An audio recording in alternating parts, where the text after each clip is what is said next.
Last episode में हमने देखा था जिंग हाओ लियू को मार देता है। तो इसके बाद हम देखते हैं टाइजू जिंग हाओ से कहता है तुम यहाँ से चले जाओ, इसकी बॉडी को मैं कहीं पर गायब कर दूंगा। क्योंकि टाइजू जानता था कि लियू ने इन सभी डिसाइपल पर कितने जुल्म किए हैं।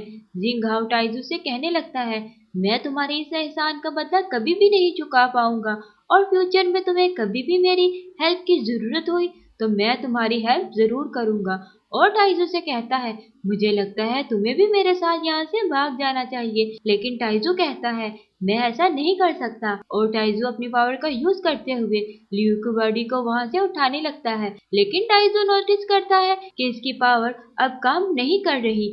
टाइजू बहुत ही ज्यादा घबरा जाता है और वो सितुनान से पूछने लगता है मास्टर ये सब क्या हो रहा है। इस पर सितुनान इसे कहने लगता है तुम्हें किसी ने पॉइजन दिया है, जिसकी वजह से अब तुम्हारी पावर दिन ब दिन कम होती जा रही है और अब तुम अपनी कल्टीवेशन भी नहीं कर पाओगे। सितुनान इससे पूछने लगता है क्या तुम्हें किसी ने पॉइजन दिया है, क्या तुम्हें किसी पर शक है।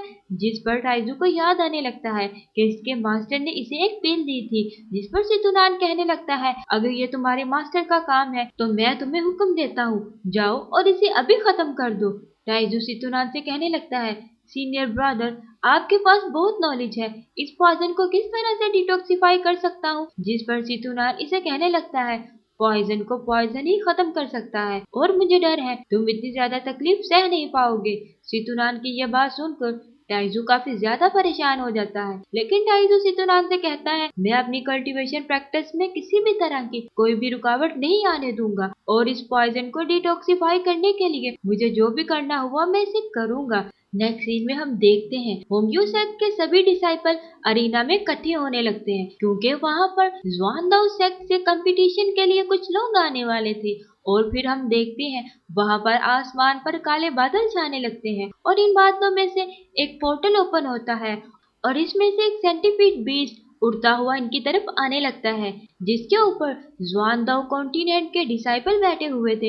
इस बीस्ट को देखकर हंग्यू सेक्ट के सभी डिसाइपल बहुत ज्यादा हैरान हो जाते हैं, क्योंकि ये एक बहुत ही पावरफुल बीस्ट था। इसकी उम्र तकरीबन 3000 साल से भी ज्यादा थी। सभी डिसाइपल वहां से पीछे हटने लगते हैं, क्योंकि अगर इस बीज का पॉइजन किसी भी इंसान पर गिर जाता तो वो इंसान इस पॉइजन की वजह से मर जाता। टाइजू इस बीज को देखकर बहुत ही ज्यादा खुश होने लगता है और कहने लगता है ये बीज तो यहाँ पर बिल्कुल सही वक्त पर आया है, क्योंकि टाइजू को पॉइजन को डिटॉक्सिफाई करने के लिए इससे भी ज्यादा स्ट्रॉन्ग पॉइजन की जरूरत थी। और कुछ ही देर में वो बीज वहाँ पर लैंड करता है और ज्वानदाओ सेक्ट के डिसाइपल अरेना में एंट्री करने लगते हैं। ज्वानदाओ सेक्ट के डिसाइपल के ग्रुप में एक लड़की भी थी जो कि इतनी ज्यादा खूबसूरत थी कि इसे देखकर हैंग्यू सेक्ट के सभी डिसाइपल इसकी खूबसूरती की वजह से मदहोश होने लगते हैं, क्योंकि इस लड़की का चार्मिंग ऑरा ही ऐसा था कि जो भी इसे एक बार देखता वो मदहोश हो जाता। लेकिन ये सिर्फ इस लड़की की इल्यूजन पावर थी और वो अपनी इस पावर का यूज करते हुए किसी को भी अपने जाल में फंसा सकती थी। ये देखकर होंग्यू सेक्ट के एल्डर को बहुत ही ज्यादा गुस्सा आता है और वो अपनी पावर से इस लड़की के ऑरा को खत्म कर देते हैं, जिसकी वजह से होंग्यू सेक्ट के डिसाइपल वापस होश में आ जाते हैं। तभी इस लड़की की नजर टाइजू पर पड़ती है, जो कि इसके चार्मिंग इल्यूजन में नहीं फंसा था। वो लड़की इस बात पर बहुत ही ज्यादा हैरान होती है कि ये डिसाइपल तो अभी अपनी कल्टीवेशन के फर्स्ट लेवल पर है, तो फिर मेरी पावर का इस पर असर क्यों नहीं हुआ। और वो लड़की कहने लगती है इस डिसाइपल में जरूर कोई खास बात है, मुझे इसके बारे में पता लगाना होगा। ज्वानदाओ सेक्ट के डिसाइपल होंग्यू सेक्ट के डिसाइपल का मजाक बनाने लगते हैं कि इनकी पावर्स तो बहुत ही ज्यादा वीक है, ये हमारा मुकाबला करेंगे।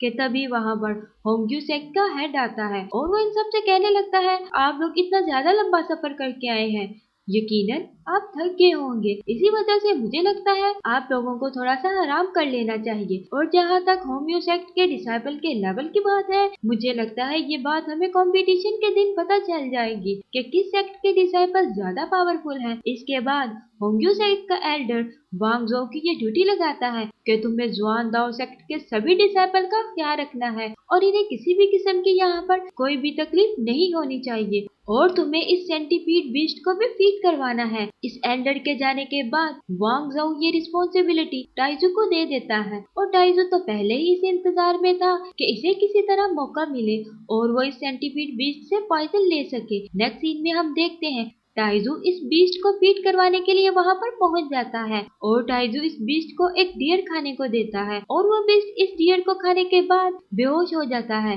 क्योंकि असल में वो डियर एक बेहोश करने वाली मेडिसिन थी, लेकिन इसका असर सिर्फ चंद सेकंड के लिए था। टाइजू अपनी पावर का यूज करते हुए जल्दी से इस सेंटीपीड बीस्ट से पॉइजन कलेक्ट करने लगता है। टाइजू पॉइजन को लेकर वहां से जाने ही वाला होता है, इस बीस्ट को होश आ जाता है और वो बीस्ट टाइजू पर अटैक कर देती है। टाइजू अपनी जान बचाकर वहां से भागने लगता है और टाइजू वापस होंग्यू मेंशन के अरीना में आ जाता है क्योंकि होंग्यू मेंशन के इर्द गिर्द एक प्रोटेक्टिव वॉल थी, इसलिए वह बीस्ट इस वॉल के अंदर नहीं आ सकता था। इस तरह से टाइजू अपनी जान बचाने में कामयाब हो जाता है। टाइजू अपनी ड्रीम स्पेस में जाकर इस पॉइजन को पीने लगता है और टाइजू कल्टीवेशन करने लगता है ताकि इसकी बॉडी के अंदर जो पॉइजन है वो डिटॉक्सिफाई हो सके। टाइजू को बहुत ही ज्यादा पेन होने लगता है और इसके मुंह से ब्लड भी निकलने लगता है, लेकिन टाइजू को किसी भी तरह इस पॉइजन के असर को खत्म करना था, इसीलिए वो अपनी कल्टीवेशन को कंटिन्यू रखता है। सितुनान कहने लगता है इस बीस्ट की पॉइजन बहुत ही ज्यादा स्ट्रॉन्ग है, अगर तुम मर गए तो मुझे हजारों साल फिर से अकेले रहना होगा। टाइजू कहने लगता है मैं इतनी आसानी से नहीं मरने वाला, अभी तो मुझे अपने सीनियर ब्रदर की हेल्प भी करनी है। ये सुनकर सितुनान काफी ज्यादा खुश हो जाता है। टाइजू सितुनान के बताए हुए मेथड के मुताबिक दोबारा से कल्टीवेशन करने लगता है और देखते ही देखते टाइजू क्यूआई कंडेंसेशन के सेकंड लेवल में पहुंच जाता है और जैसे जैसे वो पॉइजन टाइजू की बॉडी से डिटॉक्सिफाई हो रही थी टाइजू क्यूआई कंडेंसेशन के नेक्स्ट लेवल में एंटर करता जाता है और हम देखते हैं कि टाइजू की बॉडी से बहुत ही स्ट्रॉन्ग ऑरा निकलने लगता है और देखते ही देखते टाइजू क्यूआई कंडेंसेशन के 14th लेवल तक पहुंच जाता है। ये देखकर सितुनान को तो यकीन ही नहीं आ रहा था कि टाइजू ने क्यूआई कंडेंसेशन के 14th लेवल को ब्रेक थ्रू कर लिया है। नेक्स्ट सीन में हम देखते हैं कि टाइजू अपने रूम की तरफ जाते हुए सितुनान से पूछ रहा होता है सीनियर ब्रदर मैं क्यूआई कंडेंसेशन के 14 लेवल तक इतनी जल्दी कैसे पहुंच गया, जिस पर सितुनान कहने लगता है तुम इतने ज्यादा सवाल क्यों करते हो कि तभी टाइजू की नजर जुआन दाओ सेक्ट के डिसाइपल पर पड़ती है जो कि इसका रास्ता रोके वहाँ पर खड़े होते हैं। टाइजू इन्हें देखकर थोड़ा सा घबरा जाता है और वो डिसाइपल टाइजू से कहने लगते हैं हम लोग तुम्हें यहाँ पर कब से ढूंढ रहे हैं, तुम कहाँ पर थे, हमारे बीच को तुमने फीड किया था जिसकी वजह से अब वो बहुत ही ज्यादा लेजी हो गया है। जिस पर टाइजू कहने लगता है ये तो बहुत हैरत वाली बात है, मैंने जब इसे खाना खिलाया था तब तो वो बिल्कुल नॉर्मल था, तो फिर अचानक से क्या गड़बड़ होगी। इनमें से एक डिसाइपल अपनी पावर को एक्टिवेट करते हुए टाइजू पर अटैक करने के लिए आगे बढ़ता है और तभी एल्डर सन अपनी पावर का यूज करते हुए इसे रोक देते हैं और कहने लगते हैं कि ये होंग्यू सेक्ट का डिसाइपल है और मुझे लगता है तुम लोगों को इस बात का ख्याल रखना चाहिए और अभी तो कंपटीशन स्टार्ट नहीं हुआ तो तुम लोग हमारे डिसाइपल से फाइट क्यों कर रहे हो, और मुझे लगता है अगर तुम लोगों के अंदर बहुत ज्यादा पावर है तो तुम लोगों को ये कंपटीशन के लिए संभाल कर रखनी चाहिए। जुआन दाओ सेक्ट के डिसाइपल गुस्से से वहाँ से चले जाते हैं और नेक्स्ट सीन में हम देखते हैं एल्डर सन टाइजू को अपने ऑफिस में बुलाता है।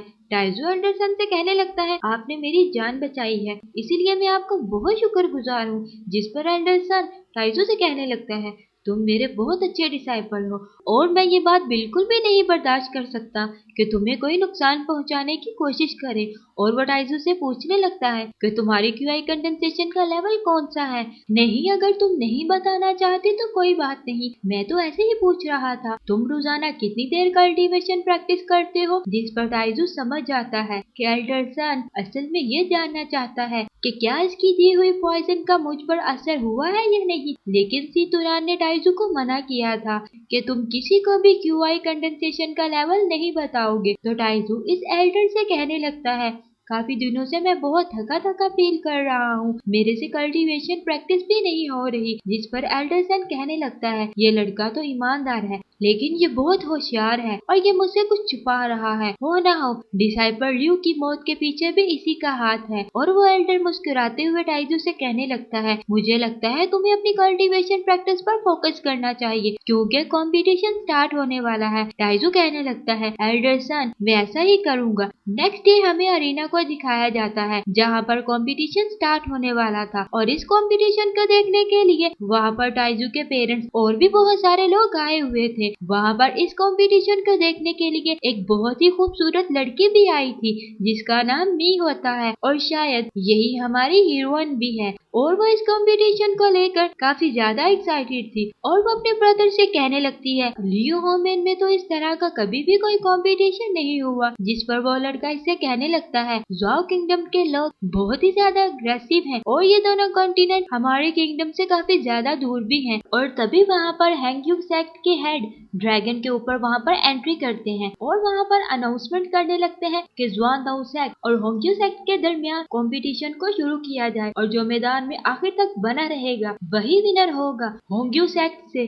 क्वांग नाम का एक लड़का कंपटीशन के लिए आगे आता है और वो अपनी लूटस पावर को एक्टिवेट कर लेता है। दूसरी तरफ ज़ुआन दाओ सेक्ट से एक बहुत ही पावरफुल डिसाइपल जिसका नाम पेंग था वो फाइट के लिए मैदान में आता है। दोनों डिसाइपल अपनी अपनी मार्शल सोल्स को एक्टिवेट कर लेते हैं और हम देखते हैं पेंग बहुत ही ज्यादा पावरफुल होता है और वो अचानक क्वांग पर अटैक कर देता है। क्वांग भी अपनी पावर का यूज करते हुए इस पर अटैक करने लगता है लेकिन क्योंकि पेंग की सोल मार्शल बहुत ही ज्यादा स्ट्रॉन्ग थी इसलिए क्वांग ज्यादा देर इसके साथ फाइट नहीं कर पाता और पेंग कुछ ही देर में इसे बुरी तरह से जख्मी करके हरा देता है। टाइजू पेंग की इतनी ज्यादा स्ट्रॉन्ग मार्शल फॉर्म को देखकर बहुत ही ज्यादा सरप्राइज होता है। ज़ुआन दाओ सेक्ट का एल्डर कहने लगता है क्या होंग्यू सेक्ट के डिसाइपल में इतनी ही पावर थी? अगर हिम्मत है तो होंग्यू सेक्ट का कोई भी डिसाइपल आकर पेंग का मुकाबला करे। और फिर होंग्यू सेक्ट का एक सीनियर डिसाइपल लियू स्वान पेंग से फाइट करने के लिए अपनी पावर को एक्टिवेट करने लगता है और वो एक बहुत ही स्ट्रॉन्ग अटैक पेंग पर कर देता है। लेकिन फिर हम देखते हैं लियू स्वान के इस अटैक का पेंग पर कोई भी असर नहीं होता। पेंग अपनी पावर को एक्टिवेट करते हुए इसके अटैक को रोकने लगता है और वो बहुत ही आसानी के साथ लियू स्वान के इस अटैक को रोक देता है। और फिर हम देखते हैं पेंग लियू स्वान पर अटैक करने लगता है और लियू स्वान भी इस अटैक को रोकने की कोशिश करता है लेकिन लियू स्वान ऐसा करने में नाकामयाब हो जाता है और पेंग के इस पावरफुल अटैक से बुरी तरह से जख्मी हो जाता है। पेंग अरीना में खड़े होकर जोर से चिल्लाने लगता है कोई है जो मेरा मुकाबला कर सके? क्या किसी में इतनी हिम्मत है? लेकिन कोई भी डिसाइपल पेंग से फाइट करने के लिए रेडी नहीं होता। जिस पर पेंग होंग्यू सेक्ट के डिसाइपल का मजाक उड़ाने लगता है और कहने लगता है मुझे लगता है होंग्यू सेक्ट के किसी भी डिसाइपल में इतनी ताकत नहीं है कि वो मेरा मुकाबला कर सके। और ये कहते ही पेंग अपनी स्पिरिचुअल पावर का यूज करते हुए होंग्यू सेक्ट के डिसाइपल पर अटैक करने लगता है लेकिन क्योंकि वहाँ पर एक ट्रांसपेरेंट शील्ड थी इसीलिए पेंग की स्पिरिट सोर्ड वहीं पर रुक जाती है लेकिन वो शील्ड भी ज्यादा देर तक इन सोर्ड को रोककर नहीं रख पाती। इस अटैक से शील्ड में क्रैक आने लगते हैं। इन सोर्ड्स को देखकर टाइजू के पेरेंट्स काफी ज्यादा डर जाते हैं और जब टाइजू ये देखता है कि कहीं ये सोर्ड मेरे पेरेंट्स को हार्म न कर दे तो वो जल्दी से इनके सामने आने लगता है। इसके साथ ही ये एपिसोड यहाँ पर खत्म हो जाती है।